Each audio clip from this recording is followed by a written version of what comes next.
Hello, hello. What's up? What's up? It is a new day, it is a new week, and it's time to get social. My name is KaVonna, and welcome to the Introvert's Social Hour.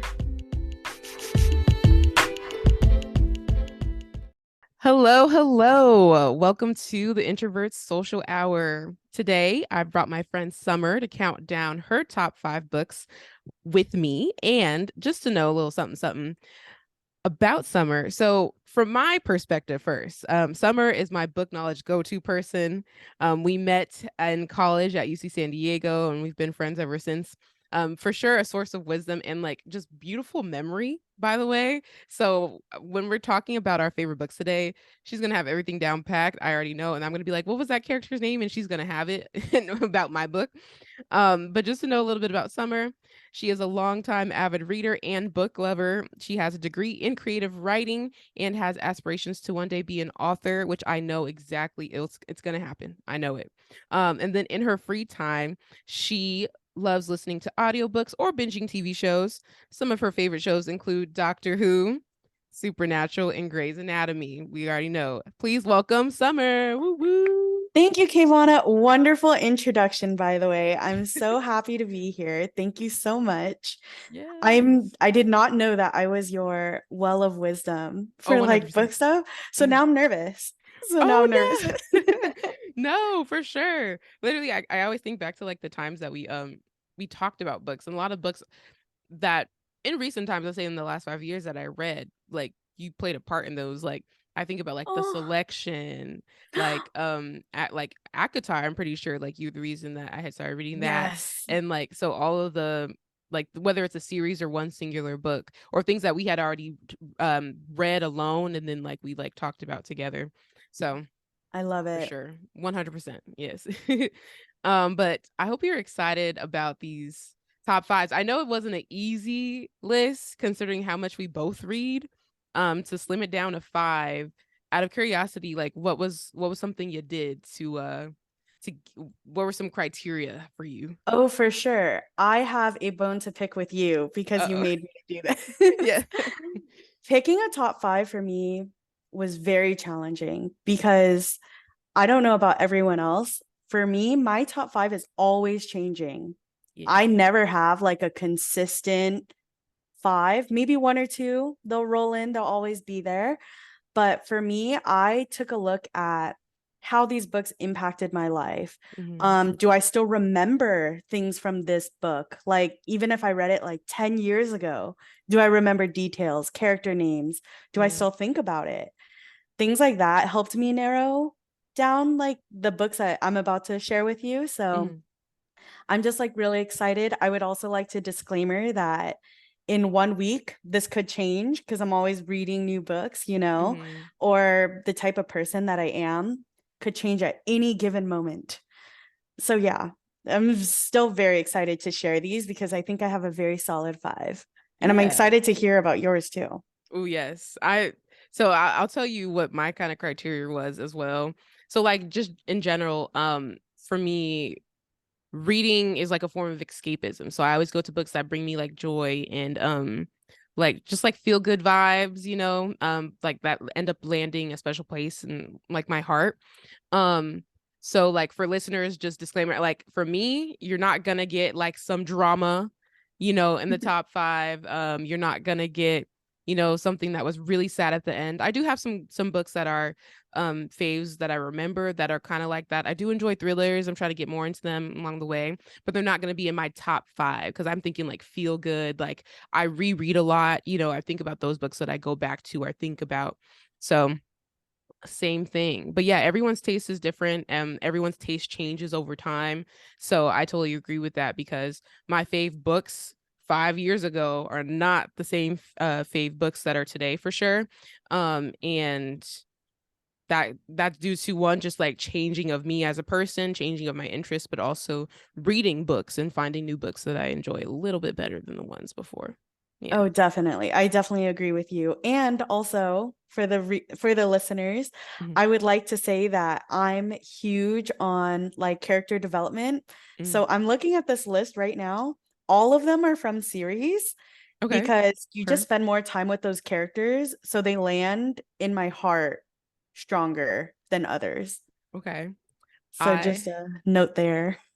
I'm looking at, so you said that, I'm looking at my list, and almost all of them are.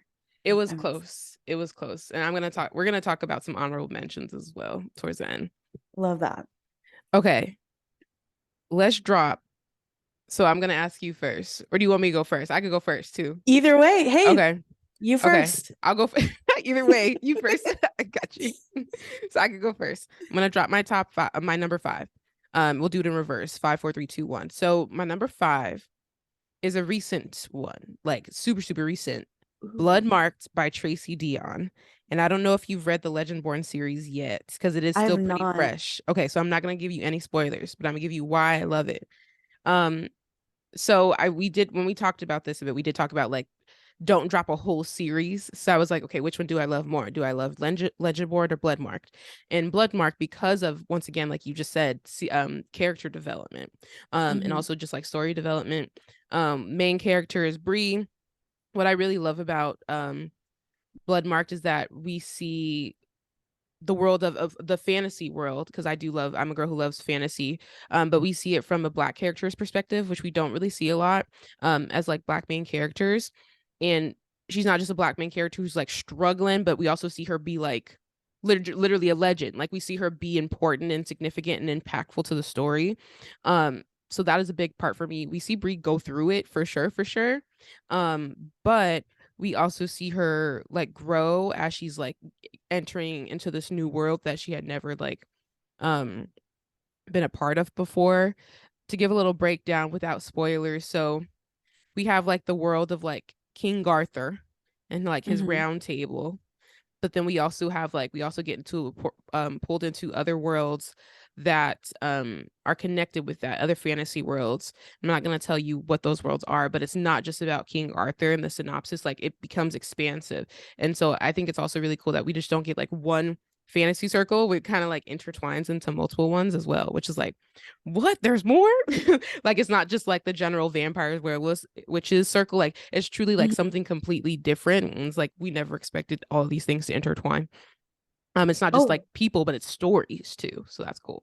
you're really Highly. selling this. Oh, see, I'm trying. I'm trying. Yeah, I say go for it. We also get a little love triangle. Who doesn't love a love triangle in a fantasy? The comparison for me is like the good guy versus like bad guy. I say this in quotes for my listeners. Um, like I guess the comparison would be like Stefan and Damon Salvatore. Like there's no just one Okay. good or one bad person. But that is how it's presented to us. And it's very interesting to see how that gets unraveled. Especially in Bloodmarked, we get to see a little bit more, pool in one way versus the other. We get more world building. I am a fan of just like different like connections being made. I'm a fan of found friendship in like these times of like struggle. I love a good battle. There's a lot of battle scenes, a lot of fights. So I love a good Oh, like action moment, because when authors can like do that right and really get me like engaged into the story, because I'm just reading it. But if I can be able to visualize it too, like that's really cool to me. And Tracy that's Dion good did. writing. Mm-hmm. Yeah. Yes, Tracy Dion did a really good job. So we get a lot of those scenes in Legendborn, but also in Bloodmarked, especially because there's more adventure in Bloodmarked because of the things that happen from Legendborn. And I love a good like adventure moment too. I looked at a lot of the other books on my list, and there's a lot of adventure in that. Because they're on a mission, for whatever that may be, whatever that reason may be. I do want to say, because of the love triangle and the good guy versus bad guy, I do love a good kind of like hate to love relationship. I'm a fan. Mm, I know. I'm a I'm a sucker for fan it. too. Yeah. And so we get like Selwyn, who is like the quote unquote bad guy in it all. And he is, he be struggling. If you read Legendborn the moment he's there, you're like, oh, disgusting. But then you get to know. Morally great character. Yes, exactly. But then they get to know each other and they understand each other's flaws, because while Brie is like a really awesome lead character, she's still a flawed person.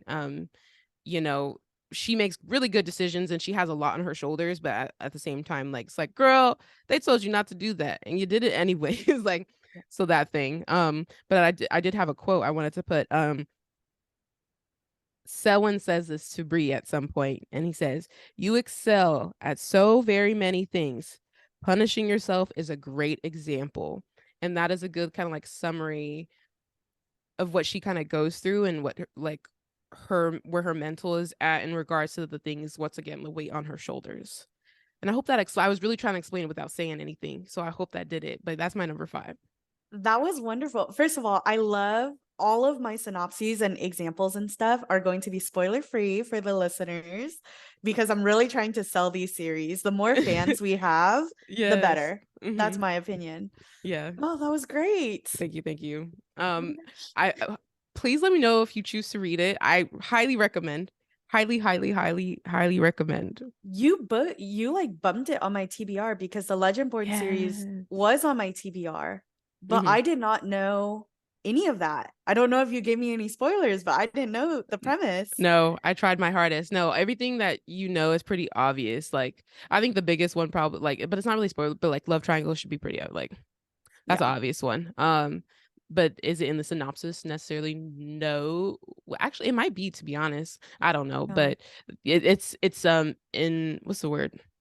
Like The tags, the entailed genre. or something. Yeah. Something like along that lines where it's kind of like low key, subtly Okay. in there. But Little subtext romance. I love yeah, that. yeah, exactly. But yes, what was your number Okay. 5? I'm very curious. Cool. So my number 5 is also in a series. It's the Okay. second book in the Shatter Me series by Tahara Mafi. Oh, It's called snap. Unravel Me. Okay. I love this series. Mm-hmm. And just to preface, at any single point in time in my life when I look back, Mm-hmm. I can remember the books that I was reading very clearly because they like shape my personality. They shape my moral compass a little bit based on the books that Yeah. I've read. And this is definitely one of them for me. I was a teenager in like middle school and high school. This Mm-hmm. book had just come out. It's beautiful writing for people who love beautiful writing. And it's so creative because one thing that this book does is let me remember. They did it in all 3 books. So it's about a girl who Mm-hmm. is in an insane asylum. That's how the book starts. And so you kind of I love unreliable narrators, by the way. That's something you should know about me. Ooh. I love analyzing characters. I love a good character development moment. Mm-hmm. And so this is the perfect example of an unreliable narrator Mm-hmm. and character development for me. And that's why it made like top 5 because you kind of get a sense that everything that she's saying, I take with a grain of salt. I'm like, was he really mean to you? Or like, are they really mistreating you? Or like, Yeah. what's going on here? Mm-hmm. And it's also about kind of finding your own voice to speak up for yourself if people are mistreating you. Mm-hmm.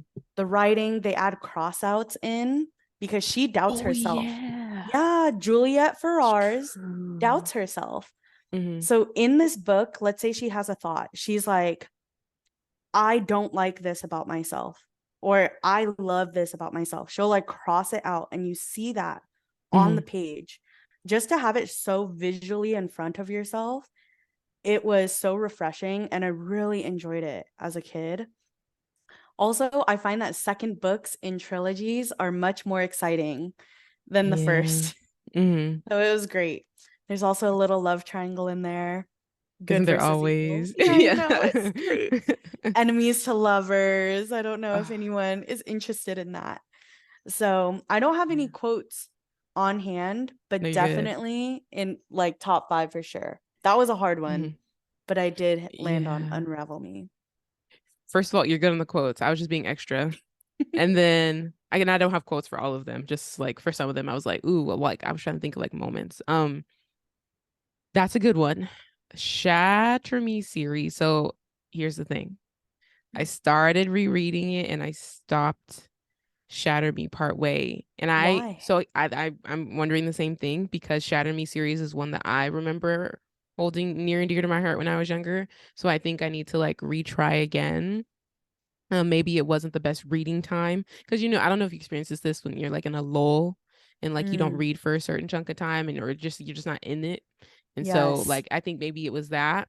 So at some point, as you're saying that, because like I've talked about this as well recently, with like Sabrina and Nicole, because Nicole was in the process of like the Shatter Me series not too long ago. I don't think they finished it, but I too was also trying to remember like what had happened, and so maybe that I just need to reread it. So it was originally a trilogy. Let me correct myself. I know I referred to it as a trilogy. Mhm. Tahira Mafi has recently, it's a finished completed series now. There are now 6 books Oh in the snap! series. Yeah. So I don't know if you knew that. Nope, I read the three. Hello, So that hilarious. is what inspired me to pick it up again because Mhm. I will say I do have this on my notes. It is not the strongest plot I have ever read, and I'm big on plots. I So think that's why yeah. this gets 5th place for me. Mhm. The romance was impeccable though. I loved it. Mhm. And the world building. It was great. Love a good Yeah. dystopian. So oh see, so I didn't know that because so I also read it young originally. So it was the three. I just read the three. So I was unaware that they had added to it. So I got work to do. Good to Really know. fleshes it out. Yeah, the Yeah, world, lots of that's world building in those last 3. all right. Please let me know if you decide to read it, take it Mhm. as it is, and then maybe we can talk about it because it's very different, completing a Oh, okay. series. It's very different. Got it. Okay, good to know. I didn't, learn something new every day. Yep. All right, let me see. So I have my fourth one, and once again, it's in a series, and this was like hard to figure out where it lands, but I'm doing in the Vampire Academy series, my number four. I know me and Summer. my Okay. Oh my gosh. my number four is Last Sacrifice. And so this one's hard because it is the last book. So I can't really say too much spoiler free. So some things might be low key spoilers for some people out there if you've never watched it, but I'm not going to give like the big stuff. But here's the reason why I like Last Sacrifice. Because it's the end. Sometimes when you have ending books, like it's either, they wrap it up well or they don't wrap it up well. And I feel like she gave us a really good, once again, adventure novel to really like close out the whole entire series. It is a 6 book series, so she had a lot, to like kind of like wrap up in that time. And it wasn't just like relationships. So this is locally like a spoiler for people who haven't read it, but like Rose and Dimitri, how do we wrap up their relationship? How do we like wrap up relationships with Rose and Adrian? So there we go, the triangle. Mhm. How do we solidify these friendships and these new characters with like Lissa, Sydney comes in. We have all these people who are in this novel who need to like wrap up their story, I say, but like where does their story kind of like stop for us? Because in a way we do see it continue in other ways. There is a spin-off series and things like that. But then also for some people we may not see it if you even though if you even if you don't read the spin-off series, we get an idea of how it ends for us, but how they can continue forward. And I think that's really cool. I love it for its adventure. I love the whole escape, and then kind of like forced proximity for two characters who kind of like separated, and how I love to see how they find each other again. I think that was really important to me. Um, because we saw a lot in the series of the reason why they fell apart. And I think it was really beautiful to one, see them come back together again, and also specifically to see them fall in love again. Not necessarily saying that Rose ever fell out, but to see Dimitri to love himself again. That was super key that I don't think people think about a lot. Because he Yeah. had a lot to deal with within himself. Yeah. Um, and then once again, Rose being like the complicated main character, she's incredibly flawed. She was never meant to be perfect in any way, but we love her nevertheless. And I think that's also really important to see the things she does for her people and the people that she loves is really important. We get like funny things like Abe, I'll just say the name Abe. We get Abe in there. Like his scenes, anytime he's in there, it's iconic. What a Um, wonderful man, can right? I Yeah. just say? Truly. We get that. And Summer, I'm pretty sure you remember, but when we get like the keeper scene when Rose has to Oh, fight. yes. Yeah. I love that scene because we get comedy. I love a good comedy and a fantasy moment. Um, and it's not just cracking jokes. It was truly like a funny experience. And we get to see a little bit of um humanity in Dimitri and how he's like cracking up at Rose, which is Mm. hilarious to me. I love that they fall in love again purely for friendship. We see Yeah. them be friends again first, and then, realize, oh, I think, we're still in love with each other. Yeah. So it's like a refound love of two people. We get like the forgiveness of each other, natural connection though. Like they were never meant to be apart forever. And I just love that. I love like a good like soulmate connection kind of thing, which is really cute. But yeah, it's not only the adventure of it all, we get like also fight scenes, as I just said. Um, and just like the drama, the unraveling. There's a lot that happens in this book. We go through a lot of ups, downs, zigzags, left, rights, diagonals, and it's just a fun time. So I love it. That's why I picked that one as my number four. I only wanted to pick one in the Vampire Academy series, and I was like, I think out of all of them, I really do love Last Sacrifice. If I was to reread one, I think it'd be Last Sacrifice. You're Yeah. like making me rethink my choice here. No. Oh my gosh. Can Yes, that's I mine. just say we are like here, KaVonna. Yeah. Always, you and me. Hmm. Because my number four, well, first of all, Ah. is there anything else that you would like to say No, about that your was it. Yeah, because I don't oh want to my spoil gosh. anything. Yeah, Oh, where I good. didn't want to spoil more. I want to give very subtle spoilers.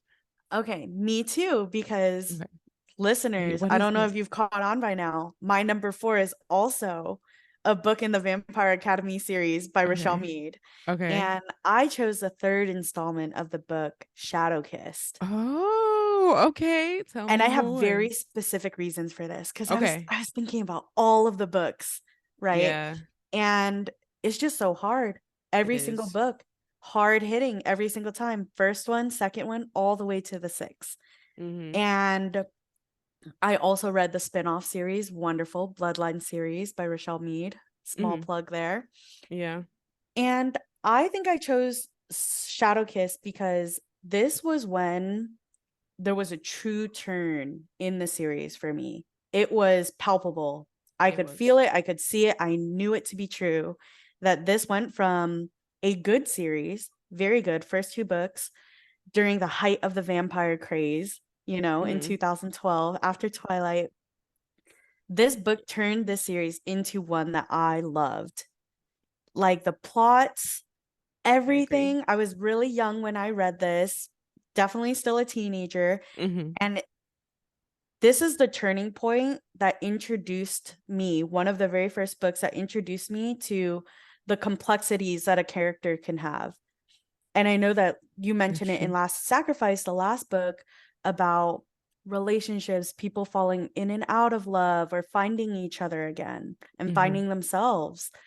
This is the start of that. This is Yeah. where I became hooked on character development. Mm-hmm. I was like, wow, where is this going to go?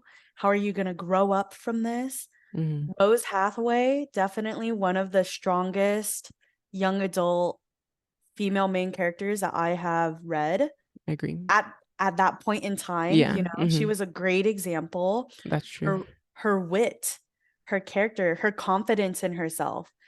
I think the confidence thing is a huge one because while it does Mm-hmm. waver for her throughout the series, much like many other main characters, Yeah. hers was steadfast in the sense that she had a lot on her shoulders. Lissa was her life. She was Mm-hmm. confident. If there was one thing that she was confident in, it was that she could protect Lissa or that they would be together forever. And this is a series where friendship trumps so much. And Yeah. having romance in there is great too. Mm-hmm. It's wonderful. Yeah. And so that's why I chose Shadow Kiss, just because ending impeccable. This was a really hard choice. Yeah. I know, but I just love this turning point in the series where it became one that I was like, Dang, y'all really gonna do me like that? Mhm. Like I have to keep reading. Like I can't stop. That is a super impactful one. It wasn't in my tops, I think purely because how much it frustrated me, Yeah. but it's one I always remember. Like even if my brain's like, what was that name? Like I remember Shadow Kiss before I remember, like I can't even think of the names right now. The number for like there's Spirit Bound and there's another one, right? Don't Spirit remember. Bound, Last Sacrifice. Wait, Was so it goes Vampire Academy, Frostbite. Frostbite, Wonderful. also a good one. Second Yes. book. Shadow Kiss, See, Spirit Bound. Oh my what's the gosh. fifth one?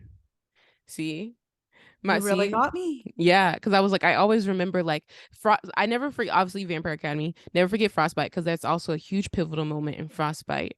Um, then we have like, of course, Shadow Kiss. The whole entire thing is just whoosh, we're going through it. Blood Um, Promise. but it is Blood Promise. Okay, see, okay, so yeah, like Blood Promise. I tend to blend 4 and 5 a bit somewhere in my brain. Me Not gonna too. lie. And then we have like six, the ending. Um, but even yeah, 4 and 5 continues that journey. Like 3 through 6 is that journey. Yeah. That's a long old journey, Rochelle. I'm thinking about it. She made us go through it. Yeah, everyone went through it. Lissa, her little I Yeah. don't know if you remember Audrey, like Audrey's up in there. Uh-huh. Messes at See, Jill. She put Jill through the Jill. ringer. Jill went through it the whole time. Yeah, I see. That's a series I'm glad I didn't have to wait for the releases. That Mm-hmm. I found them and they were already out because that would have definitely been like, that's kind of where I'm at with like Legendborn and Bloodmarked. I'm like ready for the third one and I have no idea when it's coming out. Wonderful. Yeah, but that's a good one. Do you have anything else to comment on for the wonderful series? If any of these listeners, if you Mhm. decide to read it, there's please know that there's also a movie that was released in 2014, Mhm. and there was also one season of a TV show that was Tears. released this year that unfortunately did not get picked up again for a season 2. But I know. you never know. Just you never It's know. been almost a year. I watched that religiously, the series. I think they did. I know a lot of people were mad about it. Sorry, this is a sidebar.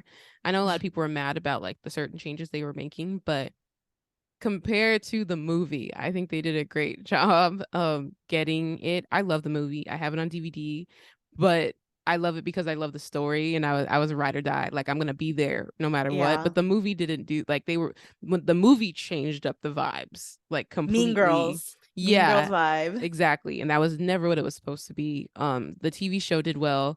I know people were a little nervous with Julie, Hmm. being there, but I think they did a great job. I just don't think it was in the right place. Um, I was a little bit nervous when I knew it was on Peacock because I was like, Peacock, is kind of new, kind of fresh. I Yeah. don't know, and this is looking a little big budget. They're filming in Spain and stuff. So yeah, I'm a little bit sad about that because I think the first now what the you watched it? And yeah, see, I was gonna preface because it's on Peacock, I Never had watched it. no access. I'm not gonna say anything then. Let me know when you watch it. We'll And talk. we'll talk. We'll talk about how to watch it if you need Okay. some Thank things. you. Yes, but um, wow, yeah, you gotta watch it. We'll talk about it. We'll talk about it. So Um, if y'all can't tell, it's only gonna get better from here because this is our top 4. literally, yeah. But to move it along though, so okay, so I'm gonna do my number 3, but I realized I did a switcheroo on accident, and that's my fault. So Last Sacrifice was actually supposed to be my number 3. I And see. then and the one I'm about to reveal was supposed to be my number 4. So that was Okay. my bad. Getting out of the fantasy world for a moment and going into the rom-com world of it all because as I got older, I started to kind of love rom-coms a bit. A book Summer recommended to me. I'm Are you dropping. about to say, can I say it? Wait, let's see if you're right. Say it. Are you about to say The Hating Game by Sally Yes. Thorne? Oh Oh my yes. goodness. Okay, Yes. I'm very Uh-huh. excited for this, everyone. Please, Literally. KaVonna, We continue. are in sync. So The Hating Game by Sally Thorne. So I'm reading my thing, also making sure that I'm still by the mic. We got Lucy and Josh. Lucy and Josh work together. We get I wouldn't really say let's say it for the people without any extra details, spoiler free. It's a hate to love romance, annoyance to love romance as you will. We get an office romance as well. So I love like that they bicker, which is kind of because it's like funny bickering in a way. Like y'all are Mm-hmm. just being so extra at this point. I also love that we get Lucy as this like, and I'm saying quote unquote like weird main character. And the only reason that she's presented as weird is because she's not like, 100% like, ooh, I'm gonna put on these heels, and then she's like, she's got like a little shirt that don't maybe match her skirt. She collects Smurfs, like she does things that maybe you Little don't usually quirk, see. little Yeah, there we quirky. go, quirky. Yeah, so we don't really see that a lot when it comes to like rom-coms. So I thought when I first read it, I was like, oh, I love this, I relate. So I really love that we got her as a main character. We get Josh, who is, he's Josh. He's annoying. He bothers Lucy, I would say, more than she bothers him in a way. Mm-hmm. There's reasons for that we find out later. um Love. and then and for those reasons, which is why I do love this the story, like the things that get revealed at the end and throughout the book are super like key. As for me, as like a little like rom-com softie, I love a true like romance. And like I was literally like, ooh, like, just like kind of like softened. And we get to also see their characters soften as well, and get to know them more as they get to know each other more. And I think that's really cool. They become vulnerable with each other. There's a moment where she gets sick and he takes Mhm. care of her, and it's not just like, oh, here goes some medicine. All right, see you later. Like he truly does take care of her, and that just shows so much. Um and then what else I want to say? Oh yeah, like it's a very interesting battle of like what is real to them and what is not real to them. Not only like competition, but as far as like love as well. We get to see that kind of like blurred line with each other of like what the heck is going on. They're both equally confused, and they want to make sure they understand where they stand with each other. Um and then towards the end, there's some things that he does that truly like let us know how much he is in love with her. um and that was like when I was like, oh, like, low key almost to tears, because it was just like, wow, like, and then it's just so good. I almost spoiled some stuff, but the ending is really important to me as well. That really like solidifies their relationship. But yes, the hating game. Also a movie. They dropped the movie. I think, did you watch the movie, Summer? Wow, girl. I did not even watch the movie. Oh, I was hilarious. I was so excited for it. I remember us reacting to the trailer together. I Uh-huh. remember us excited when they made the announcement and the casting Yeah. calls. Never got around to it. I think it You just know, slipped through during the I cracks of my life. I think it's on Prime Okay. or somewhere. I'm gonna find it, but it's somewhere. It's on a streaming service as well. You got to watch it because I want to know what you think as far as like the book to movie transfer. Adaptation stuff. Yeah. Okay. Mm-hmm. I'm excited then. I will Yes. read that. I haven't even thought, wow, I'm what a wonderful. surprised Yeah, what a because wonderful. we were talking about it. So I was like, you didn't watch? But yes, we gotta talk about it when you do. Okay, more reasons for us to connect with each other in the future 100%. then. Yeah, I'll for sure. rewatch it, of course. I think I've watched it twice at this point. Oh Yeah. my gosh. Okay, I'll give Mm. you a little live moment where we could watch it together. That's going to be so exciting. Yeah, I'm down. That's a great choice for your number 4. I know you did a little switcheroo. Great choice for your number Yes, I 4. did a switcheroo. Yes, but thank you. Yes. So going back to number three, though, what was your number three? Okay, so my number 3. Mm. Wow, maybe I should have branched out.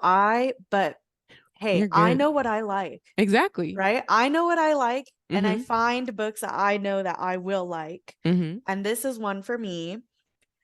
My number 3 is Six of Crows by Leigh Bardugo. I don't know if Okay. you're familiar I'm with her. familiar. I've never read the books, but I have watched the series, specifically Shadow Shadow and and Bone. Bone. So I'm aware of the Crows because they blend the two book series together in Wonderful. the show. Yeah.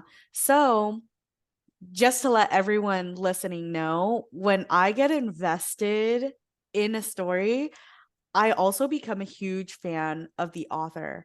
So something that Leigh Bardugo does is, yes, Six of Crows is a duology.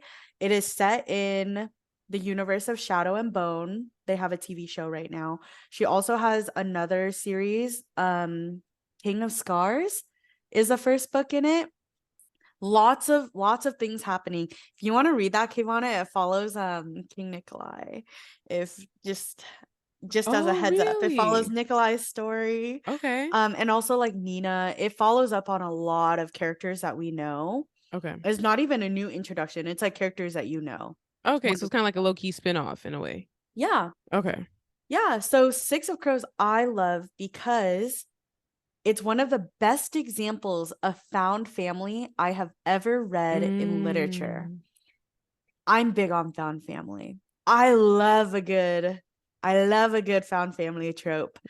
And so to pair that with a heist for the plot, Mhm. gold, perfection, near perfection in my eyes. And the reason why I chose Six of Crows and not the Shadow and Bone series, which I also read and really Mhm. enjoyed, is because Six of Crows doesn't have as much intensity as Shadow and Bone does. It's very Okay. like, oh, by the way, I don't know if you know this, the TV show, different plot. That Completely? completely. Oh, really? Yeah, girl, they're not even supposed to ever meet in their whole You lives. know what though? I did hear about that. Yeah, I The did know crows are about that never supposed to meet. with It, what's her face? Alina. Alina. So yeah, now that you say that, I do remember that. But from what I know, like the general things still happen though, don't they? No? Or no? We could talk about this in a spoiler sesh Okay, okay. together. But yeah, they like very different plot. So the Okay. crow's heist that you see portrayed in the TV show Hmm. is not the one that commences in Six of Crows. Got Six it. of Crows, it's when they first meet, they still form the whole gang together, but Hmm. they're on a different mission for some Kruger, for some money. So Okay. it's just fun. It's still life threatening, still Hmm. has its ups and downs, sad moments, happy moments, Hmm. but it's not political. It's not as political as Shadow and Bone. Hmm. You don't have royalty, you don't have saints, you don't have all these things. You Hmm. know, out of all six of them, there's only one Grisha, and it's Yeah. Nina Zenik. You know, Alina, she's a yeah. heart render. And so just having that relaxing, like kind of vibe. It's a high still thriller ish, but it's not as serious. I really enjoyed it. And I Okay. love that it was still set in a fantasy like series because I love world building as well. Okay. Yeah, so I that's like my that. number 3. Okay. So because we've never talked about this, so I Mm-hmm. was actually like surprised. Not because I don't doubt it for a minute because I've watched the show and I've heard the books are good. Um, but I was like, oh snap. Okay. This is good to know. I'm glad you told me why Six of Crows versus like Shadow and Bone because I feel like usually I always hear like Shadow and Bone for some people. So Mm-hmm. I like that. Yeah, That's I love cool. a good and by the way, this is the start of their found family, so they're not like super gung ho for each other, but I Hmm. love a dysfunctional family that needs each other. It's wonderful. Yeah. Oh, So that's cool. yeah. Okay. You might have just convinced me to finally read it. You might have because I feel like out Yay. of the two, I also agree in the sense of which one intrigues me the most is Six Six of of Crows. Crows versus Shadow and Bone. I think I like watching Shadow and Bone versus I would like reading it. If Yeah, I don't know, that's how I feel. and that's great. All right. Moving on to our number two. This Yes. actually works because speaking of found family, Okay. my book is part of a series. It is the second novel in the series. And the biggest reason I chose it as well as like found family and the connection with that. The book is A Court of Mist and Fury by Sarah J. Maas. I'm ready. I'm like sitting up in my seat for this Yes. one. I'm like excited. I literally saw your posture change. Um, so we got main character Feyre. Book two, we're in book two. So book one, Feyre's already been through a lot. Um, in the beginning of it all, you know, Feyre is known, she's the one who takes care of her family. She's the one who's got things down packed. And things change in book one. Something happens. She gets pulled into this fantasy world. What if she was already part of the fantasy world, but she gets pulled into more of the magic of it all, where she was not a part of it. She was more human, than, you know, things get pulled and she gets, yeah, things happen, Yeah. without trying to, spoil. But in book 2, we get the continuation of like all the struggles she went through towards the end of book 1, and we continue that in the beginning. So she's still struggling, and she still has issues that she's dealing with relationship wise. And at that point, as an audience and as a reader, Feyre's a struggle bus just in general, because like we love Feyre, but she is a complex character. Like she's been through it. She can be annoying sometimes, like but it's like we understand where she's coming from, and sometimes of some of her choices we just like be real confused. Yeah. But it's okay. Um I totally just went off. But back to trying to go back to what I was saying was, um, in book 2, we see her relationships develop. She does get a found family. I'm really trying to say things without spoiling. She gets a found family in this new world that she has become a part of, and in that found family, it's not just one person, it's not just two people. Literally a whole entire family of people that she finds that care for her, that love her, and vice versa. I feel like this is like one of the first times in her life where she feels 100% safe and 100% cared for, and I think that's super important for her. She has a place she can call home and actually feel that it is home, and I think that's super key. We get that as a reader throughout the series of that development process, because while this is found family, she was totally refusing it in the beginning. She was like not down for it, but it was the idea that it was a comfortable place and it was a safe space, and she understood that. The romance of it all, I'm not going to say who, I'm not going to say who, I'm not going to say what, I'm not going to say where, but I just want to say the revelations that we get in regards to this romance are super important. Kind of in connecting with the hating game. When I think of like even though it's fictional love, but when I think of fictional love and like the feel good moments, I think of these because it's like, wow, like this person really cared and really understood and played the long game. And I didn't like this person at first. I was really confused about the hype, and then we get to understand. So not Rochelle, Sarah really gave us a little 180, because I was like, why? Like I don't. I was very very confused. She tricked us. She did her thing there. I always like love a good plot twist, and so we do get that. Um, their love is truly genuine, and this is not necessarily the start, but it is the start in reality, but it's not the start of their knowledge of each other, but it's the start of their love for each other. And I think that's super important, considering the next book we go into, and we really see their true care for one another. And that's just that's so important to me, and especially in regards to their family that they have. So it just I don't know, it's just like very feel good.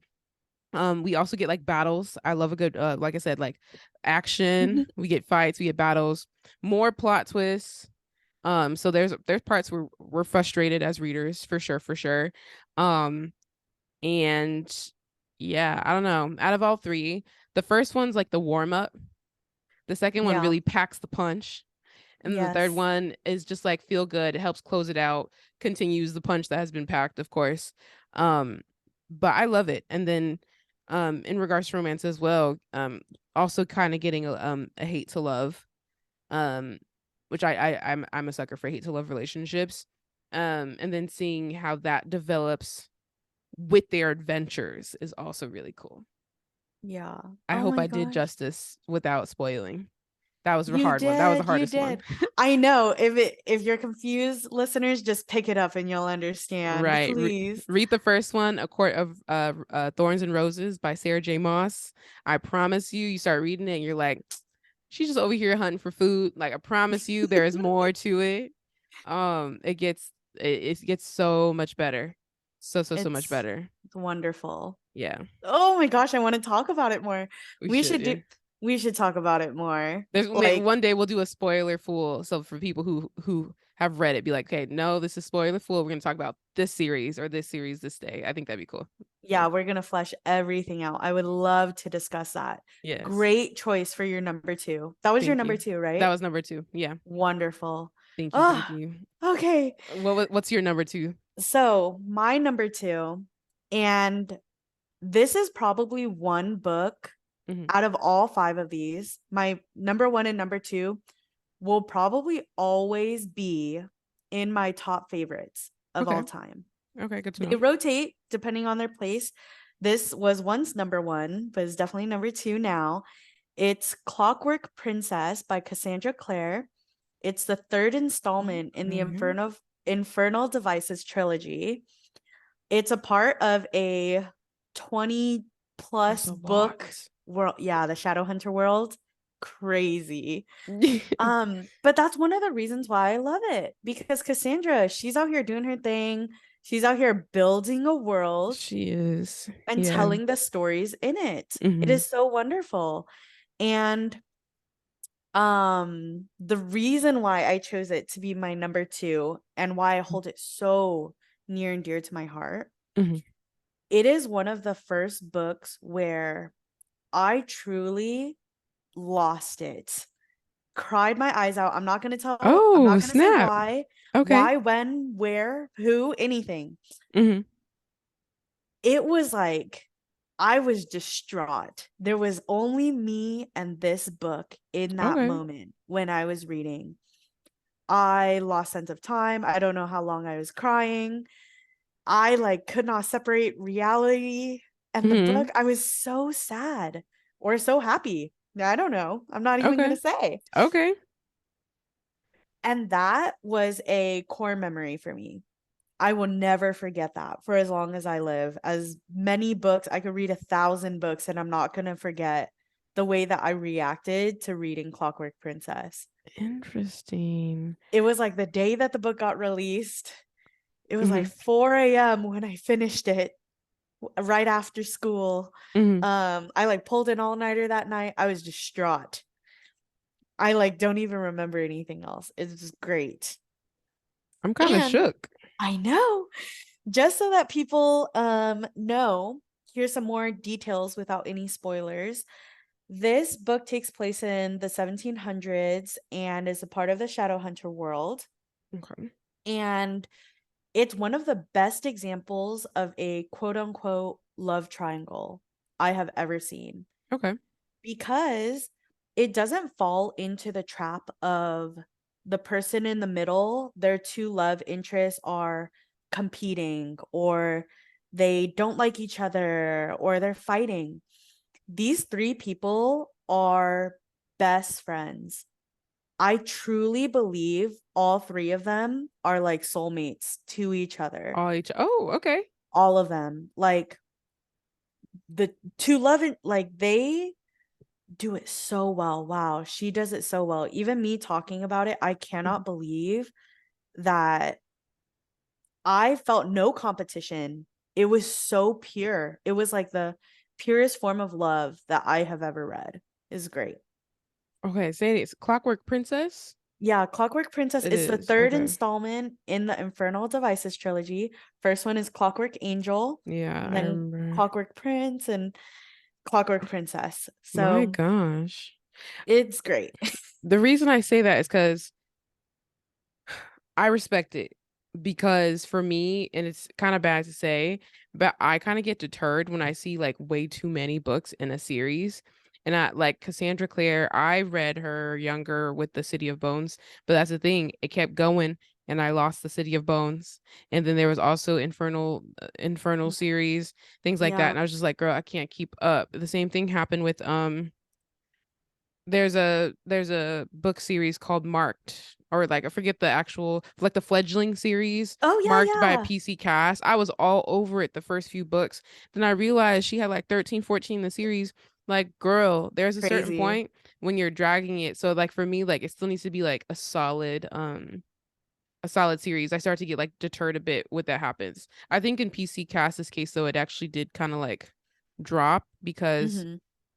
But I think like book 5, like they could have wrapped it up, but they just kept going and going. Kind of like when a TV series just doesn't know when to stop, and then at this point you're Yeah, just kind of dragging it. I Um, see. but good to know. Clockwork Princess. Okay. I Well, do like Cassandra Clare though. if I can change your mind. So for the Mortal Instruments series that she first released with Hmm. like City of Bones, City of Ash, City of Glass, Hmm. that was meant to be a trilogy. It was meant to be 3 books, the Mortal Instruments. They have a Hmm. show, they have a movie if you're interested. Yes, they do. Yeah. Yes. And then it became 6 books, right? Hmm. But that wrapped up. And then she was like, okay, let me jump back 200 years in the past, talk about some different people. Hmm. And the thing that I like about Cassandra Clare and not one of those books that has like, oh, this is number 15, is because these are enclosed stories that if you picked up these 3 books, you do not need to read any of her other series to know Mm. what's up. And this was her second series. Now she has like 4 or 5 in the Shadowhunter universe. Hmm. So it gets kind of convoluted and you might need to like read others. But because this is just her second series of the Shadowhunter world, you Hmm. could read these 3 and be okay. Okay. If you ever pick it up, Hmm. I highly recommend. Um, but if you don't, that's also fine. Everyone has their cup of tea. I get deterred when I see stuff like that too. Okay. I definitely understand. Yeah, I'm writing all of yours down. So I'm gonna go back, like look Oh, at me some too, like some girl. Me yeah. too. Look at some synopses. Like, I'm gonna look at it. Yeah, Because and if you ever want to talk about it, let me know. for sure, for sure. Yeah, because right now, Six of Crows, Clockwork Princess, the other two I've read. So it's those Yes. two, right? And it's your earlier two. Okay. I know. My number one, I don't think you've read. Possibly not. Yeah. Well, we gotta see. And I'm excited to hear your number one Yes. And because I want now, to know if I read it. yeah, I was like, I don't know if you read it. So this is interesting too, because we've never talked about it, and it is something relatively like new within the last year or some change. So let's see. Okay. Okay. So my number one is The Invisible Life of Addie LaRue by V.E. Schwab. Have you read it? Yes. Okay, Wonderful. cool. So I was wondering, I was thinking, it was hard. Like we said, this was difficult. And I was like, is it really my number one? It's not my number one. And I was like, you know what? Here is why. And because now this is one that completely drops off of the, wraps it up cleanly, perfect happy ending. It's not there. But there's beautiful meanings in it. And so I'm glad I actually got a whole bunch of quotes for this one, because this one I really can't. There's a lot that is in the details that you can't spoil. But to give like a quick like breakdown before I drop the quotes, Addie is someone who is traveling the world because she can live forever. She's got, eternal life. And the plot twist is that no one remembers her. The minute someone turns around, doesn't look at her anymore, she is forgotten. She is not allowed to leave a mark on this earth. She writes something, it disappears. She draws something, it disappears. Someone takes a picture, she disappears. So it also becomes incredibly lonely for her in this time period. She doesn't have a home. She can't rent anything. They're not going to remember that she rented it. She doesn't really have she's not she can't have a social life. She's kind of like traveling the world alone. She's kind of figure out how to operate that without a home, without this, without a lot of things. So it does become lonely for her at a certain point in time.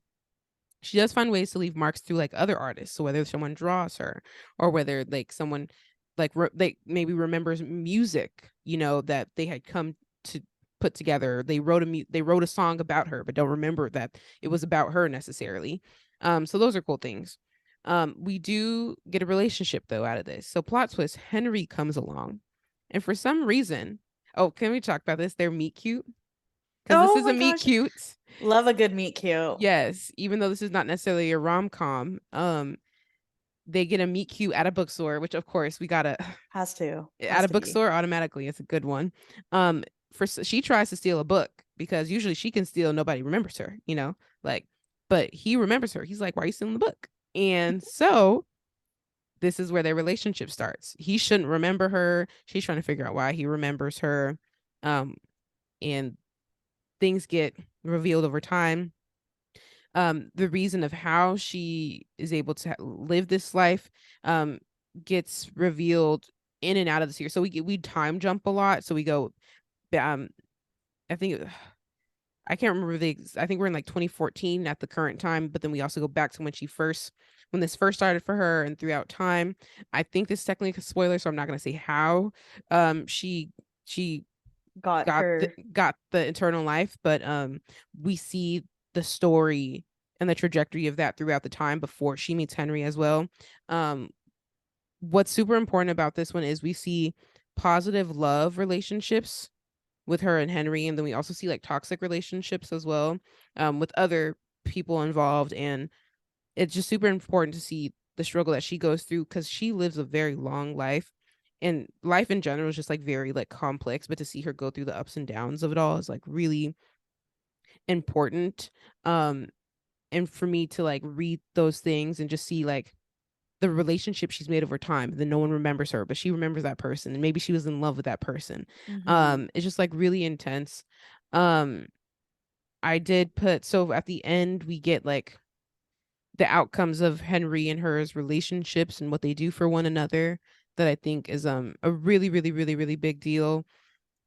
Can't say that, but like they matter to each other a lot, and I think it's super important.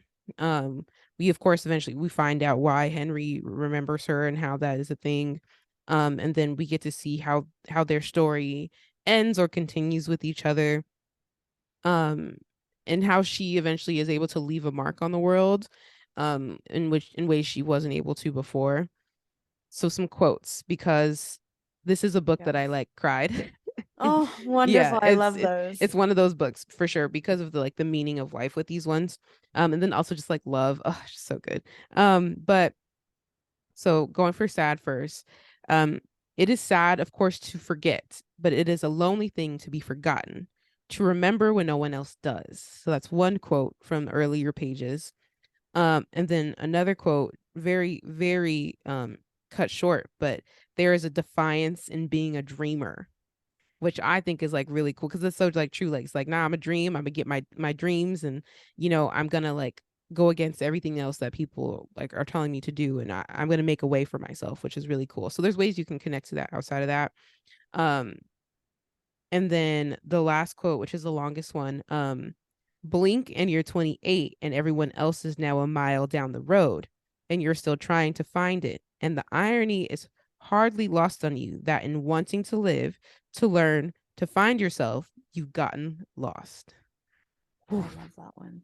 It's like, man, V.E. Schwab was in the bag in the writing. Yeah. Like the writing is just so beautiful. Um, and so just the whole thing, just fi- having Addie find the meaning of life for her after living for so long, and seeing her eventually be able to leave a mark and understand that it's not necessarily about timing at all, but about like the journey of it all, Mhm. and like enjoying your experience. It's just really it's really beautiful. It's a beautiful story, and I think that's why I love it so much. Any story in my top five has got to have a little romance in it, but it's the beauty of their romance as well, and how once again I always love this too, how they individually find things for themselves in finding each other. Yeah. So that's my top. That's my number one. Wow. Oh my gosh. First of all, beautiful homage to that story Thank you, thank because you. I remember I binged it actually. And Ah, I don't, the details are fuzzy if I'm being honest. okay. So just to hear your perspective, and it did leave a mark on me too, because beautiful writing, beautiful Hmm. story. It's so nice to hear how it like affected you and things that like stood out for you and your analysis of it. Because I think sometimes when, I'm going through a book binge and I'm Yeah. pumping out book after book, I'm like on it, rom-com every day, Hmm. series every other week. Those stories like become a little lost to you unless they're like Yeah. really prevalent in your life. And I think Hmm. that's what that book was for me. Hmm. So for it to be your number one, that's like crazy. I'm gonna have to give that a reread. Do it. Yes. Let me know when you do. Because I'm like, as I was like going through my top five, I was thinking of like some of these that I would love to reread. Um, and that's definitely one of them. I read it last year, like earlier on, which was also super important because that was like a transitional moment in my life as well. Mhm. Like moving to New York and stuff. But just in general, just like I think also being in our 20s, like Yeah. I think I don't know if you can relate to this, like, but like low key feeling the need to be like rushed, like to make it Make your before, mark in yeah, before something. we hit a certain age. And it's like just, and you don't have a timeline because you can't necessarily make a time. You can make a timeline, but you have no control over when exactly it happens. You can work towards it, but appreciate the journey, you know? Yeah. So I really loved it. And I love Henry and Addie's relationship with each other and what they find in each other. We see, yes, it does become a like a physical relationship quicker than most like romances do, but it's happening because they truly do connect with each other, and it's truly like a natural love and more so understanding of one another, oddly enough, you know? Yeah. So yeah. Oh my gosh, wonderful. Oh, I hope I can do my number one as much justice as Oh, you for did your number sure. one. Yeah.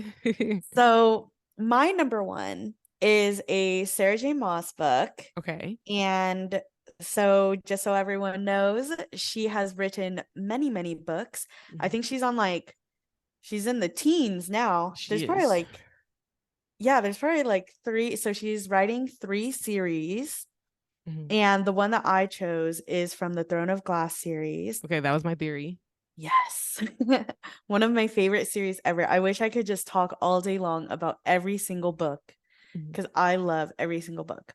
The one that I chose for this one is a fourth installment. So it's Queen of Shadows by Sarah J. Okay. Maas. And I love this. I love this story. I hold it so near and dear to my heart because I've been following this author, this story since I was like 12. Mhm. So these books are close to me and I feel like I've grown with the characters. The series like wrapped up like recently in 2020, I believe. So Mhm. just to have it come to like a conclusion is crazy to me. And it was a really defining moment in my life because I was also wrapping up college.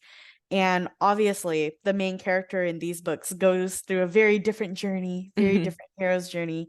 But just as their story is concluding and mine was like coming to an end in the middle of a pandemic, it was just really, I found solace in like reading this book because Mhm. it is also a form of escapism for me. And so just having this be like my comfort read, I'd reread this whole series any day, anytime, talk about it with anyone, Mhm.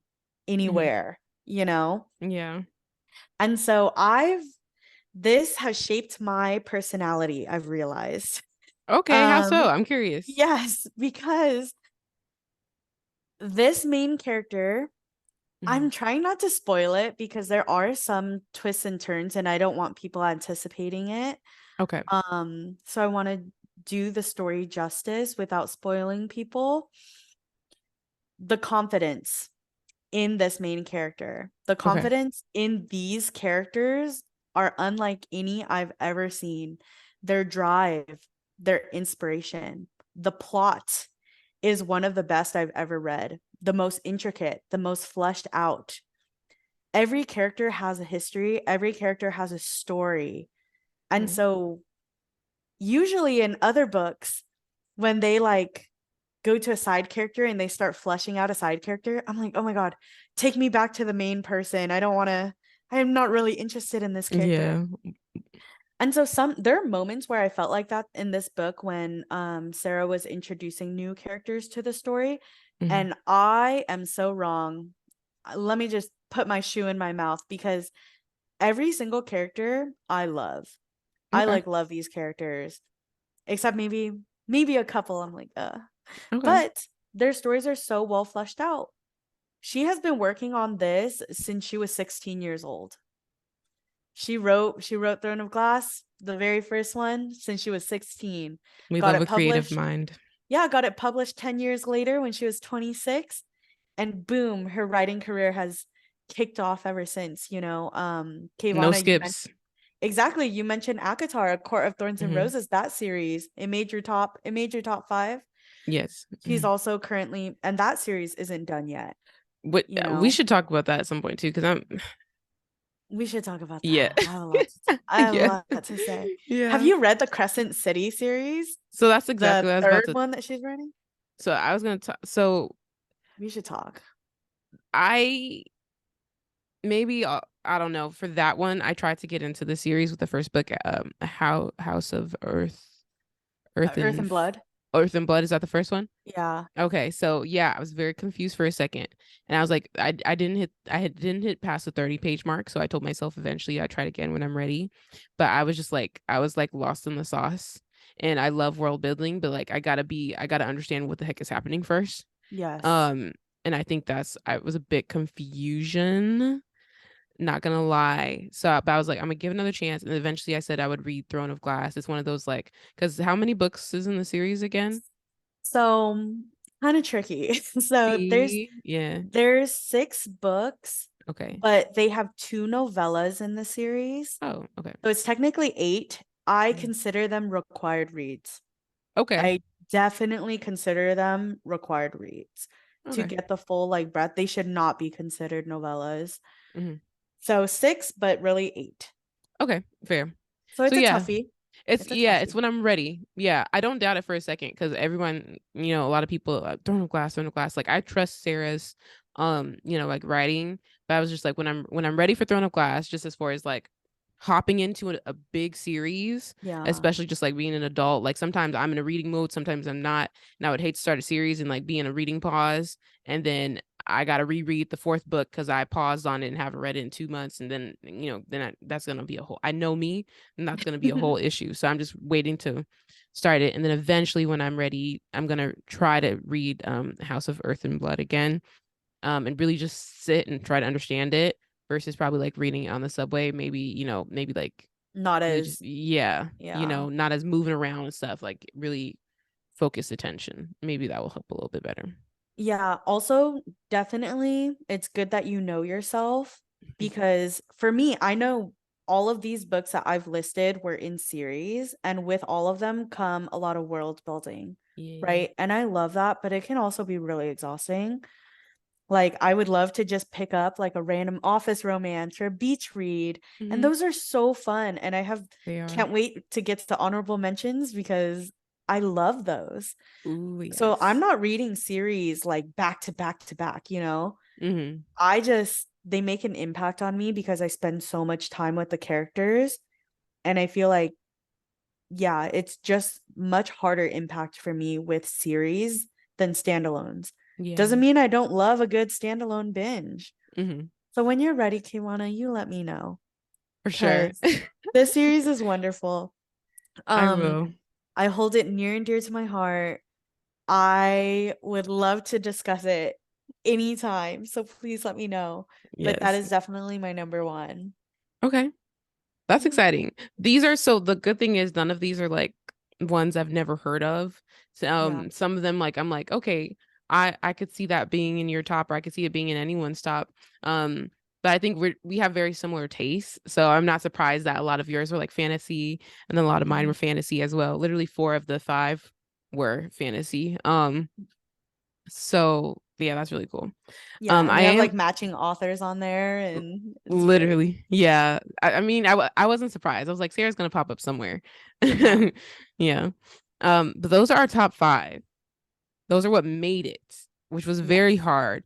Um, I am curious, what were some honorable mentions? What are some books that were close to making it on your list, but didn't necessarily make it, but still have like a special place in your heart?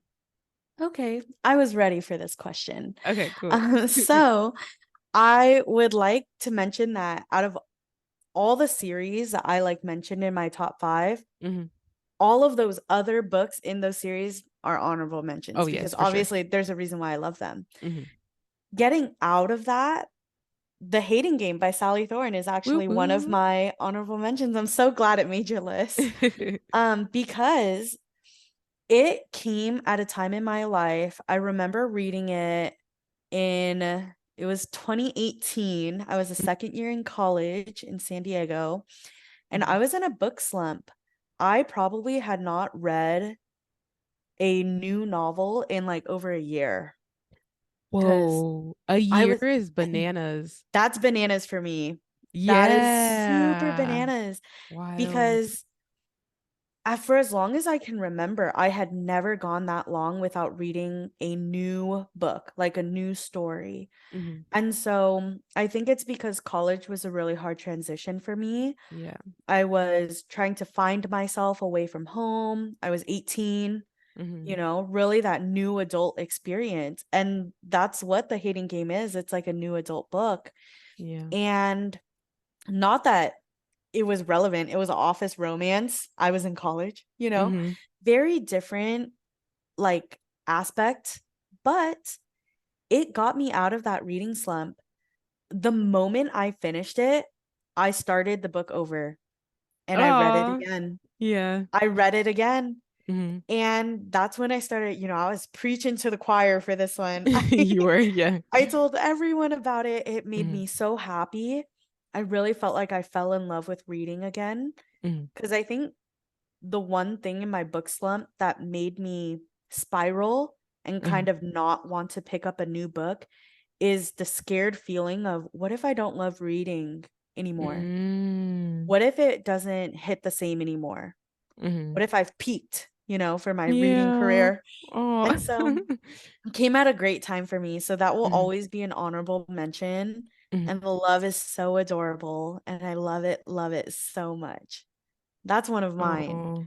We want to Uh, go back and forth with these ones. yes. Tell me one of yours. I have two. So I don't have too many. Of course, though, like you said, like the series, anything that I dropped as a series, automatically gets applied.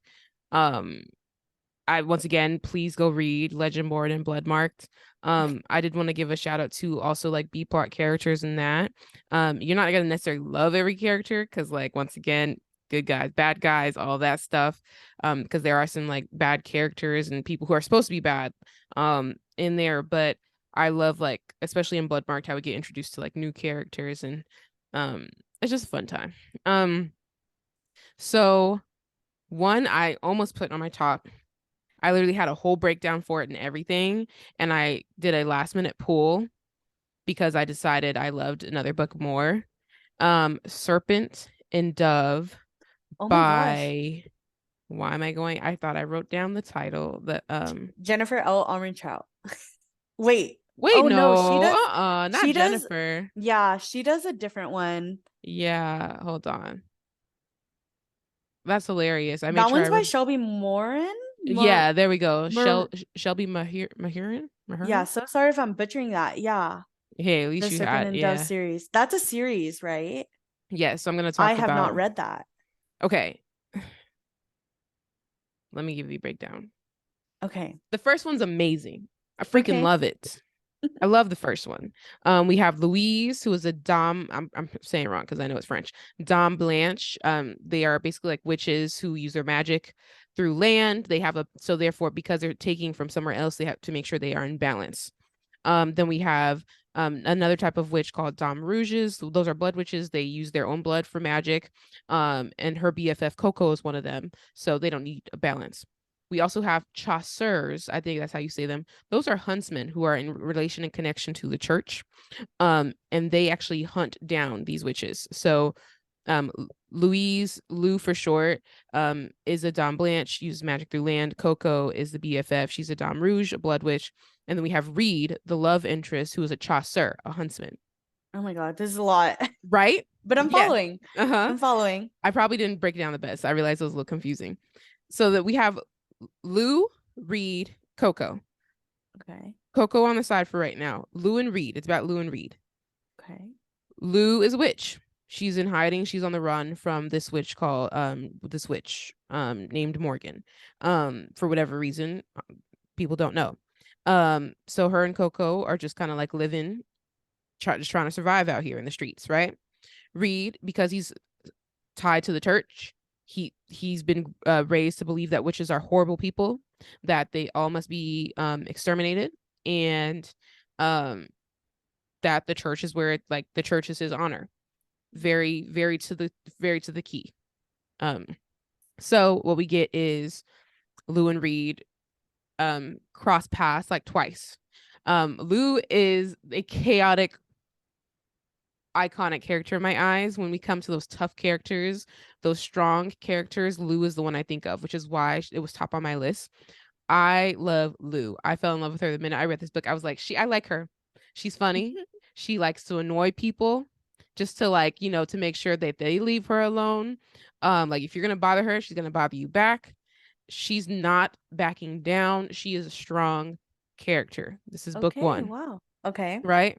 So we get fantasy, we get annoyance to love, but we also get opposites attract because they're not supposed to be together. Yeah. We get a fake relationship because at some point um something happens in which they are required to then be, marry each other in the What? eyes of everyone else. Yeah. But once again, he would be hunting her down, so she does not let him know that she is a witch. She hides it, but she has been forced into a fake marriage because they were caught in circumstances, accidental circumstances. They weren't into each other, but it was accidental circumstance, which then required them to marry each other through the church. Because once again, this is all church, very, the minute they see you standing too Wow, close. this is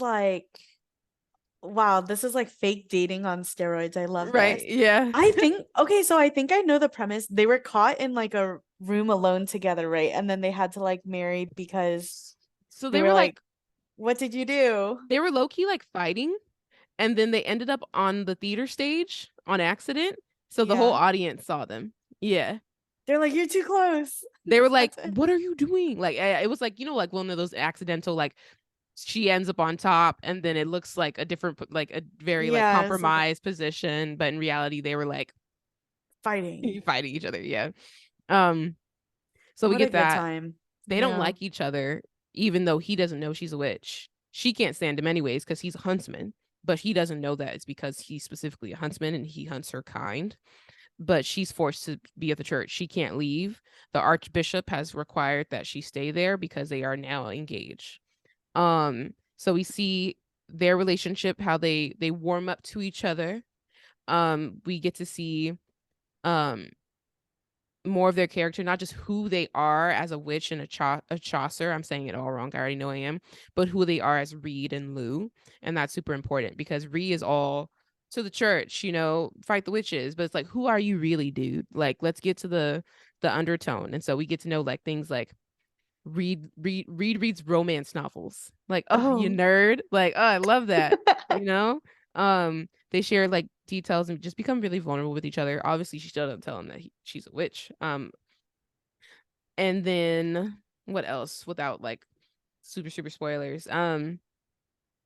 One thing I love about this though is that one, the world we get. Two, I already said I love Lou. Lou as a main character is iconic to me. Okay. I was the it's one of the first books, not first, but one of the most recent books I've read where I'm caught on the first page. Like it wasn't that 30 page buildup. I was in it. Like, Wow. and I'll talk to you about it after because I have the book on my shelf. Like the first sentence or first chapter is like, ooh, like I was never bored in this book. And that's something like that's super important to say. Cause in a book, you're, world building too, like you're gonna get bored maybe here or there because it's like, okay, but this one I was never bored. Especially with Lou and Coco's relationship as best friends and also witches with each other. And then as Lou and Reed's relationship, they annoy each other a lot. And I think that's just funny. So we get comedy in that. Lou also is just comedy in herself, being sarcastic and just like purposely annoying him.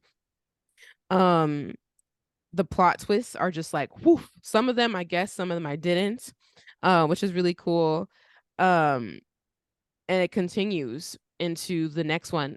Here's why I say the first one's great. The second one, because the first one was so good, it made me really mad that the second one wasn't. Mm, And I realized it wasn't just me because I do look at the first book has like 4 stars on Goodreads, and then the second book, excuse me, goes to like 3.5.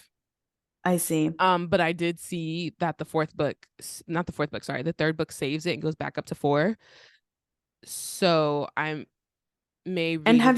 have you finished? No, that's why. The second book, I finished the second book. It made me mad. And I was like, I'm not finishing the series. Oh my Like, gosh. why would she ruin it? I was like, she just messed up everything.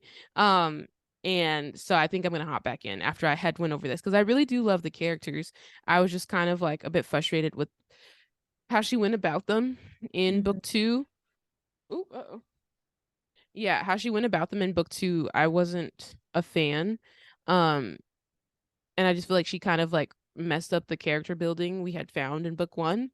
And it's one thing to like have a character go through a journey and like become flawed along the way, but it just didn't feel natural. It just felt very pushed and like characters were making decisions that we know they wouldn't have made. And I don't know, it was just It's a little kind of frustrating. uncharacteristic. Yeah. Yeah, but book one is so good. And going into book two, it was still good. It just dropped towards the end. And like it was just like so we did all this building and she just kind of like unraveled it in a way that didn't make sense. I But I'm see. going to hop back into book three because apparently book three wraps it all up the way it's supposed to be done. Okay. So yeah, but I really think you should at least read book one. And if you're like, Okay. I'll go through book two just to get to book three and go through the trenches, then yeah. But book one is like I was actually surprised it ended up being in really close to my tops because I was like, do I really? And I was like, no, I do. Like, I truly like you already know I love a good hate to love. We get Mm-hmm. that. We get like forced relationship, forced proximity, like the things that kind of make it awkward and goofy. So Yeah. we get that rom-commy vibe, but also like the world building. We get adventure once again. I love a good adventure series. We get like fights and battles and things like that. And we get some intense plot twists and revelations that once again some were expected and some weren't. And I say multiple, like there wasn't just one or two, like a lot of things get revealed towards the end that the characters are like, what the heck? Like their Okay. worlds tie in more than you think they would, being in two different opposing worlds. Definite. Okay. And this is Serpent and Dove Serpent by and Dove. Shelby. Okay. Hmm. Because, oh, you know why I said Jennifer? Because it sounds like From Blood and Ash, It and does. that's on my TBR. Same. That's on my Yes. TBR. I have Mhm. not read. So I Yeah. was like, ooh, Jennifer. Nope. Hmm. I'll give Shelby her justice. I Yeah. will definitely take a look into like Serpent and Dove because I think I've heard things. Hmm. It's low on my TBR if I'm being honest, Yeah. but I will do my best. No, yeah, you're After this good. talk, if it's an honorable mention, I will give it its due justice. Yeah, it ended up being one I just like because there are, like you said, there are a lot of books right now that have a very similar premise. Mm-hmm. And I think it was one of the books I bought at like Barnes and Noble or something. And I was like looking at books and I was like, I was between that, I think, and another one that was very similar, and I ended up choosing that one. And it was helpful because it was like a strong, like again, I love a good strong main character. Um, because I mean that just tells me she's prepared, she's ready to go. Because we already know in a fantasy, she's main character, so she's gonna go through it. Yeah, Yeah, I yeah. like it. Okay, well, I'm gonna my second honorable mention, if Hmm. we're moving it along, I Hmm. know I have two more. Okay, So actually I can cut the other one. No, I'm gonna say it. you Okay. could give me both of them. Yeah. Okay, so first one, Stargirl by Jerry Spinelli. Okay, I do know about This that. very short, like children's not chapter book, basically. Yeah. I read it when I think I was in like fifth grade or something. Hmm. And Stargirl, the main character, one of the quirkiest, one oh, sorry, someone's calling me. You're good. Let me, okay. One of the quirkiest characters out there, and so confidently unapologetic for it. And I Mm. love that because coming from I'm an anxious person and I'm Hmm. also very shy at times Hmm. and not as confident in myself as I would like to be. This was oh my gosh, so sorry. You're good. Do you hear that? It's Hopefully like not. low in the back. You're good. Okay, sorry. You're good. But as a young girl reading this, seeing someone who is so unapologetic for just being themselves, it really helped me grow in a way that I don't think I would have. Like, Hmm. I do not think I would be the person I am today without reading that book when Okay. I was 9 or 10 years old. Wow. Oh, which okay. is why it gets an honorable mention, because while it Mhm. may not be the most fleshed out, the not the most like, I don't think about it every day, I don't get super Mhm. excited when someone brings it up. Yeah. I attribute my self-esteem to like that book that I read when I was 10. That's why it gets an Oh, honorable mention. okay. So for Yeah. people who don't know about it, I remember that was like it was a big novel when I was young as well. I just never got to it. Yeah, but Stargirl for people who haven't read it. Yeah. Yeah. Wonderful. And they just released like a movie. I haven't seen the movie. There's like a movie Oh, snap. You're about it now. right, huh? Yeah. And so maybe I'll watch it, maybe I won't, but there you go. That's why I thought about it. So Okay. there you go. And then Okay. my last honorable mention Mhm. is Geekarella by Ashley Poston. So I don't know if you're familiar with this one. Let me see. I think is hold up. My brain is thinking there's a shoe on the front cover. Is that correct? Yeah, Is there it a is. red shoe? No, I don't it's know. not a red shoe. Well, now let me look up the. Wait, no, this is different. No, because this one, what I see is like Oh, a the food truck. red shoe. Are you thinking like Cinder? Are You you know thinking what? like you LOL. are hecka Yes, thinking I'm Cinder thinking Cinder. by Okay. Marissa Meyer? Yeah. Okay. No, I've never heard of Geekrella. This is the first time me seeing this. So it is a rom-com, and the Okay. premise is about a girl who is a total dweeb. I love her so much, and I see myself in her so much. Mhm. She's a big fanatic of their world's equivalent of like Star Wars or Star Trek, Okay. right? And so she is, how do I say this? How do I give a quick synopsis? Because I think you will want to read this book, KaVonna. I I'm really think you already will enjoy it. so fun fact, I had pulled up the synopsis because I'm very intrigued. So Yeah. I could if you I could read it for the viewer for the listeners real quick. Okay, do it. Okay, so Cinderella goes to the con in this fandom fueled twist on the classic fairy tale. Part romance, part love letter to nerd culture, and all totally adorbs. Geekarella is a fairy tale for anyone who believes in the magic of fandom. Okay, Geek Girl Elle Whittimer lives and breathes Starfield, so that's the equivalent to Star Wars. The classic sci-fi series she grew up watching with her late father. So when she sees a cosplay contest for a new Starfield movie, she has to enter. The prize question mark an invitation to the Excelsior cosplay Yes. ball and a Yes. meet and greet with the actor slated to play Federation Prince Carminder in the reboot. With savings from her gig at the Magic Pumpkin food truck. Okay, that explains the cover. And her dad's old costume. Elle's determined to win unless her stepsisters get there first. Okay, I see this. And then we have teen actor Darian Freeman used to live for cons before he was famous. Now they're nothing but autographs and awkward meet and greets. Playing Carminder is all he's ever wanted, but the Starfield fandom has written him off as just another dumb heartthrob. As ExcelsiCon draws near, Darren feels more and more like a fake until he meets a girl who shows him otherwise. Okay, I'm intrigued. I love it. Yeah. So just to give you more for Hmm. to grab onto, Hmm. Darian Freeman, he used to be on the equivalent of like 90210, basically. He was in like Got a you. little teen drama with his shirt off most of the time. They were on the beach a lot. And so he gets slated to be this BIPOC character in Hmm. this reboot of one of his favorite TV shows ever. He is a true fan. Okay. And so when he starts seeing like all of this hate Hmm. from the people, because they're like, okay, why are you rebooting something so perfect? And why are you casting this like, why are you star casting this nobody who doesn't know anything about the Yeah. fandom? Right. Hmm. He starts to get a little frustrated with his life. And so he reaches out to the staff of this convention that he's slated to appear at, to Okay. try to be like, get me out of this thing. I do not want to appear. Yeah. He gets rooted to Elle's phone, and she texts him. She's like, sorry, wrong number. And Hmm. he's like, oh, sorry, like blah blah blah, who is this?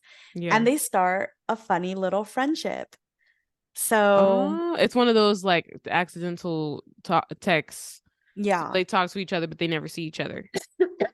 Yes. Okay. And it's a Oh wonderful wait. story. Okay, It's that's so kind of cute. like oh sorry, I didn't mean to cut you off, but that's Oh, like the go. Hillary Duff like Cinderella. Yeah. Got it. Okay. Cool. Yeah, it's so cute. I think it is like so cute. And just because it's a love letter to fan culture, Hmm. and I am big on that. I Yes. love my conventions. I love my fandom life, you know. Hmm. And so it just really like struck a chord with me. And it's actually a part of a series, but not really. It's like Once Upon a Con. So Hmm. there's 3 books in this series, and they all take place in the same world, but they have nothing to do with each other. Got So you. I've read all 3 books. Geekerella, by far my favorite, Okay. deserves an honorable mention because I feel like it's a love letter to people like me, Hmm. and I really enjoyed it, and it's done well. Okay. I Oh, know you're gonna pick it nice. up. I like Yeah, know I it. added it to my my TBR on Goodreads. I know it. Literally. That's hilarious. Before we wrap up, I did want to just put a note for my last one. I, The Love Hypothesis by Ali Oh my gosh. Howell question mark. I haven't read The Love Hypothesis. You're You know that? lying. Yeah, I'm when you surprised. yeah, Allie Hazelwood is Thank like you, a Hazelwood. oh yeah, she has multiple She has a books few. now. I read she has a It's like novella. the love quotient was by her, no? Or no, is that Oh, someone you mean else? Kiss Quotient? No, that's a Kiss different quotient. person. That's a different person, I think. But Oh, that's Helen Huang. yeah, Yeah, I see. The the Love love. Hypothesis. Oh my gosh, it's a Raylo fan fiction. Yes, I exactly. remember that So one. first of all, that should convince you right there. But one thing I really love about it is once again annoyance to love. We get grumpy love interest. Adam, who is a professor, but he's known to be kind of like a butthole. Then we get Olive, who is, a little bit more, kinder, sweeter, and gets stuck in Adam's lab, I believe. I'm trying to like remember. Um, and so they end up eventually falling in love with each other. We do find I'm not gonna say anything else. But I do want to say one thing I love about it is Olive is also kind of like the quirky main character in a way. She's a nerd, she's a PhD student who loves science. It's called The Love Hypothesis. That's Ali Hazelwood's thing. She loves writing like science-based Oh, I love rom-coms. it. Yeah. And then while Adam is kind of like a butthole, he is a professor. He owns his lab. He gets the job done the way he wants, way he needs it to get done. Even though people may not like him for it, we do end up in a fake relationship situation, which is also funny because then we kind of like Beauty and the Beast in a way. Like, we got this like sweet character and this guy who like everybody's afraid of, and they're like, you're together, but in reality, they're not. And I love that. Um, and yeah, I love a good fake relationship moment, especially when it's done well. And this one especially is. I love the things that get revealed at the end as well. I love a good reveal moment. And I highly recommend it. It's one of my it's so I would say it comes next after the Hating Game as far as like fave like reading rom-coms. Oh wow. Um yeah, I love the Love Hypothesis. It's a fun time. I love the main characters. I do want to give a shout out to I read Under One Roof. It's a novella if you want to get a little taste of like her work. It's not her best one because By it's Allie a Hazelwood? yeah, by Ali Hazelwood. That was a little novella. She has a novella series if you want to like read a few of them. But I think her strongest ones, once again, like The Love Hypothesis. I need to read Love on the Brain. That's a recent Mm, one. yeah. But yeah, she sticks with like science-based rom-coms, which I think is really cute. She has like an aesthetic. Oh, wonderful. Her little niche. That's Yes. great. Oh, I love hearing all of these things, and I love obviously talking about books that I love. So this has Mhm. been like great hearing all of your honorable mentions and top Yes. 5. Definitely a fun time. I love that I get recommendations from you, especially too. I'm definitely gonna like do some rereading. I have the summer, so I'm definitely gonna be doing some rereading and some like new reading. Maybe I think you might have bumped Six of Crows up there a little bit for me, for sure, for sure. Um, but yeah, it was a hard task, and thank you for doing it. But we did it. We But we did did it. it. Yes, exactly. For listeners, I hope you enjoyed today's podcast episode. If you can relate to any of these books, you've read any of these books, and you know, even if you started the series and maybe didn't finish it, let us know what you thought. Always in the Q&A section. Let us know your favorite books if they weren't mentioned. I'm gonna add a question about what your favorite books are. So once again, make sure you drop your responses in the Q&A section. Again, thank you so much to Summer for joining and sharing her top book choices. Once again, it was not an easy task, but we did it. Please don't forget to follow this podcast for listeners out there to make sure you're getting notified about when new episodes drop. You can follow me at KaVonna on Instagram to stay updated as well. And Summer, let me know if you want people to follow you. I'll drop it in the description. But then once again, just go ahead and look at the episode description to get any additional information. But that is today's episode. Make sure you get some sunshine. Have an amazing week. And I will see you next week or hear you next week on the Introvert Social Hour. Thanks for joining and bye.